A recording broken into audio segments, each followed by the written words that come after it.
Who's bringing us down the chimney? I thought of this, but I'm not good at bringing this in. So. And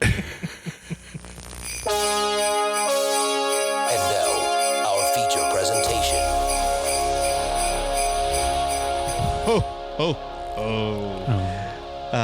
Welcome, No Flicks Giveners, to our second favorite holiday of the year. Welcome to the Christmas season. We are so happy to be back when we are actually organized once again. It's a great time of year. We have a holly jolly concept this year. We've done a lot of weird stuff in the past, and we've done Santa offs. We've done just like general feel good, like Christmas type movies. This year we have, in the spirit of giving, we are giving each other a movie that we have never seen before. So this is our little preview episode, and I'll give Frank all the credit. This was Frank's idea, but he was too much of a coward to take us in, so I'm doing the heavy lifting. Frank, do you want to tell us about how you came up with this brilliant idea? Yes, I was just thinking, because if we keep doing what we've been doing, we're going to run out of Christmas movies pretty quickly. So I wanted to change it up this year and basically have it be where we each have Letterboxd accounts that are pretty accurate at this point of seeing what we've seen, what we haven't. So I wanted us each to sort of get assigned, kind of like a Secret Santa style, but we know who is assigned who, and pick a movie to cover that is a gift to that person because we know they have not seen it before, and the person giving the gift thinks that they should see it. So the idea is basically like 4 bangers that are all going to be sort of hopefully pleasant surprises, cultivated specifically for one person in this pod, but we're all going to watch all 4 movies and talk about them. So we drew each other's names. Yeah. And we are each sort of Secret Santa-ing each other a movie, which is really fun. By the way, if you out there, dear listener, do not have a Letterboxd, you should totally get one so you can come and follow us on Letterboxd. I try to log, at a minimum, the movies that I've never seen before. I'm starting to get better about logging every movie that I actually do see. I can't believe you spend time doing this. Another social media, they're requiring labor from us. I can't. I can't. Connor fun. really doesn't like Letterboxd. I know. It's not that I don't like Letterboxd as a concept. It's objectively that you don't like Letterboxd as a concept. That's the problem. But what is fun about it is at the end of the year, you get to look back and see all of the movies that you watched. Yeah. It's become an organization thing, and it's become a way for me to remember what I've seen and what I think of stuff. At a minimum, all you have to do is just like hit the I watched this button, and that's it. Yeah, it's just one more. Ever since I graduated from college, I've made a mission to not have homework, and the amount of homework I've avoided, mostly in therapy, has been I'm batting 1,000 on that. So, if you like Letterboxd, go with God. And I don't mean to piss at Frank's cornflakes. I love Frank as a person. He just didn't mean to. This is revenge for everything I said about Bunny Man, so I'll take it. Stick a fork in me. I got a shot in on Frank. Connor got a shot in on Frank. Matt, do you have anything bad you want to say about Frank before we kick off? No, nothing for the moment. I mean, the Bond episode should have come out by the time that our listeners are hearing this, so I'm sure there's something I said. There's a few. I try to cut out most of them, but the few did sneak through. So. Okay. Yeah, it's like asteroids. Should we kick this thing off and reveal our movies that we're giving each other? Yeah. Yeah, and this episode's just a preview. We're just saying what the next couple episodes are going to be movie-wise. So you, dear listener, can listen on, and we're going to do it in the order of the episodes that are being released. Yes. So if you want to go ahead and do your homework ahead of time and watch the movie, and then that way you'll be ready for the episode when they drop, you'll be caught up right along with us. So I'm going first. I got Matt. Oh, and lovely. Yeah. Matt, the gift that I'm giving for you is 2006's The Lucky Number 11. Or just Lucky Number 11. Lucky Number 11, fun. It's as if Quentin Tarantino and Guy Ritchie had a baby. It's exactly Cool. that. Wow. Yeah. and it's not that good. But man, is the cast stacked? Like, it is such a fun movie. Yeah. I remember it very fondly. I watched it a lot in college. It's a great college movie. Yeah.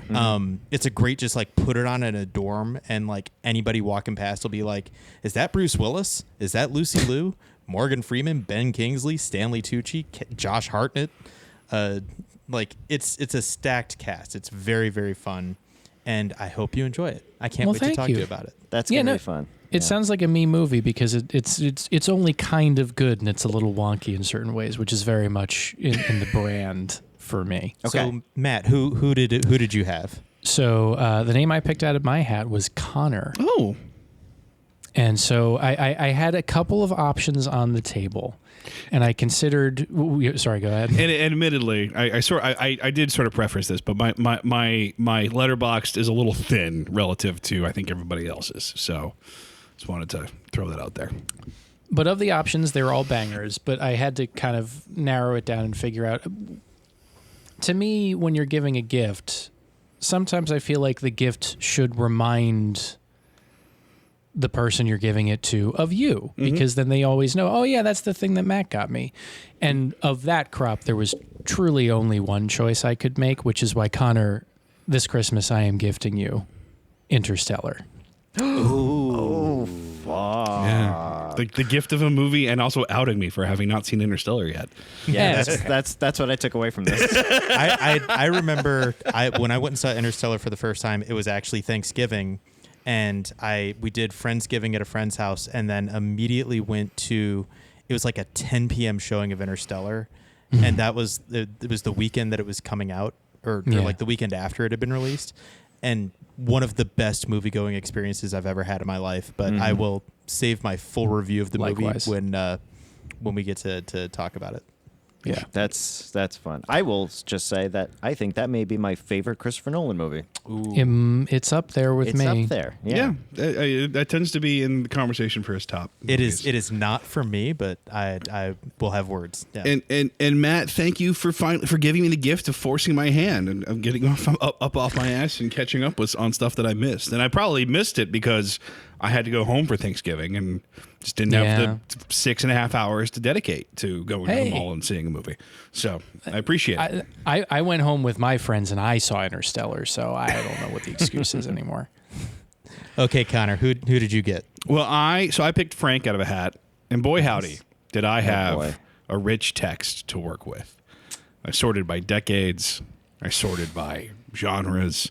Yeah, I might be on the spectrum. My letterbox is pretty filled out. It's pretty well filled out. And finally, I just started sort of searching randomly, just sort of collecting like genre, decade, just to see what there was going on. And I found one that struck my fancy, not because it's the best movie ever made, not because it's I love it. even all that interesting. Well, I mean, Even better. unusual. But it did stick out that we've been doing this podcast for a while. You are our friend, and you hadn't seen this movie. Ooh, okay. So my gift to you this Christmas is 1985's Silverado. Ooh, okay. Okay. I don't even know who's in that. Who's in that? Not unlike every choice we've had so far. Kevin Kline, Danny Glover, Scott Glenn, Kevin Costner. Oh, damn it. I was like, we were so close to missing. Directed by Lawrence Kasdan. Oh, fun. Wait, have you not seen this, Matt? I have not seen Silverado. I have also wrote- not seen Silverado. Who wrote Silverado? Written by Lawrence Kasdan and Mark Kasdan. Oh, this should be interesting. This will be fun. So I'm getting the vibe that this was a blank check that he sort of cashed after his Star Wars adventures. Yeah, and Indiana Jones. And Indiana Totally. Jones. And yeah, it's not stellar, but it is. Say no more. I'm going in blind. I love it. Well, you're going in blind, and you're going in 4K. Oh. What's that? It's a So do I have 4K steelbook of Silverado. Am I coming to you? Well, you have the 4K player, so maybe I'll come to you. Oh, that's true. Yeah, okay. That's fun. Did you buy that for this, or you've just had that? I honestly thought that was the gag, that we were all going to be getting each other physical media versions of the movies that we were giving, because I wasn't. It's been a rough couple of weeks. So No, I love it. This is great. So wait. Is that for me, or am I that's just for watching? you. That's your- for you, okay. Frank. We bought That's that your for you, Christmas. Frank. Okay. Well, I didn't know if I was getting the disc too. Yeah. I feel like I'm making out like a bandit. That's great. I'm excited. So, I'm last but not least, and I had Peter obviously bringing it full circle, Yay. and I had a lot of options, and I'm going to keep this list in my back pocket. I'm going to share it with Connor and Matt of like, all of these are kind of bangers, and I'm not going to tell you what's on this list, but You have a lot to choose I have a from. lot to work with, Yeah. and not just in your watch list. I had a lot that I just found that you just have not gotten to yet. In the 80s and 90s, a lot of like and there's more bangers on here, but the one I'm actually going to go with is a 90s adventure film that I'd be surprised if anyone here has seen, but I think especially like it'll be interesting to kind of revisit and see through the eyes of all of you guys as adults, because I grew up with this movie as a kid. And it's a movie that the director went on to make The Mummy later on. Ooh. So Oh. for you, Peter, your gift this Christmas is the 1994 live action The Jungle Book. Oh, yeah. Yes. Okay. Yes. Excellent. Yes. So it's all real animals, real the live jungle. action Jungle Book that is actually live action. That is actually live action. Yeah, Yeah. no asterisk. Stephen Sommers, written and directed before he went on to do, I think this next movie might have been Deep Rising and then The Mummy. So, and you'll see a lot of The Mummy in this. I don't know how well it holds up, but I remember like looking at it very fondly. All right. So it should be Let's at the very rock. least a very non-offensive adventure film. Well, with that, our stockings are now stuffed by the chimney with care. I can't wait to open up all these presents with you guys here in the month of December. We've got quite a slate coming up. Yeah. This feels like all killer, no filler, which is unusual for us. So It's a very us list. It is. it Yes. is a very us list. Which is exactly what I wanted for this Christmas. So thanks, guys. It's great. It's great. I'm excited. This is promising. I think this is working so far. I know it hasn't started yet, but I think it's working. Well, We'll check in with you periodically to see if it's still working. We sure will. Yeah. Let's get these films going, and we will check back in with you in December to see how everybody likes their presents. Pile up all these tapes at the Blockbuster desk like Page Master and just wait to rent these out so we can go enjoy. Only if Lloyd. Christopher Lloyd is somehow like my my checkout guy at I mean, well, they're cutting a lot of public funding, so he probably had to pick up something in the private sector. So, you know.